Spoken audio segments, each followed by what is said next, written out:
ప్రకాశం జిల్లా దర్శిలో అన్నదాత సుఖీభవ ట్రాక్టర్ల ర్యాలీ పండుగ జాతరలా సాగింది. ఎక్కడ చూసినా పసుపు జెండాలతో రెపరెపలాడుతూ గ్రామీణ ట్రాక్టర్లన్నీ కిటకిటలాడాయి. పచ్చని వాతావరణంలో పల్లెల నుండి రైతులు కదం తొక్కారు. Darsi TDP incharge doctor Gottipati Lakshmi జెండా ఊపి ట్రాక్టర్ల ర్యాలీని ప్రారంభించారు.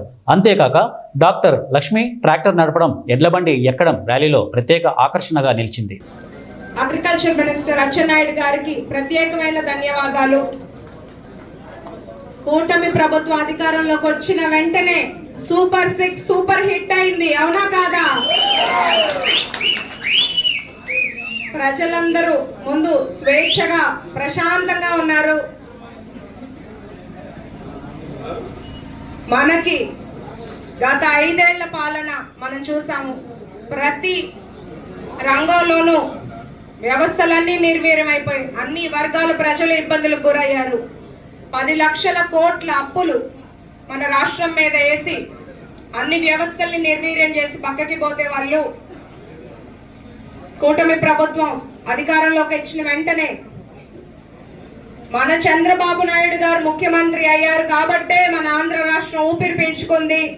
దర్శి నియోజకవర్గం ఇప్పుడిప్పుడే ఊపిరి పీల్చుకుంటుంది. అన్ని రంగాల్లోనూ మన రాష్ట్రం అభివృద్ధి వైపు వెళ్తుంది. అన్ని వ్యవస్థల్ని గాడిలో పెట్టడానికి మన అధినేత కృషి చేస్తున్నారు. మనం చూస్తే ఇచ్చిన మాట ప్రకారం నెలలోనే పెన్షన్లు సుమారు 60 లక్షల మందికి 33,000 కోట్లు ఇస్తున్న ఏకైక ప్రభుత్వం కూటమి ప్రభుత్వం. మన దేశంలోనే ఇంత అత్యధిక పెన్షన్ ఇస్తుంది ఆంధ్రప్రదేశ్లోనే. పేదల ఆకలి తీర్చే అన్న క్యాంటీన్లు ఆపేశారు. ఏదైనా ఒక మంచి పని చేస్తే ప్రభుత్వాలు మారిన అది కొనసాగిస్తారు ప్రజలకు ఉపయోగపడేదైతే.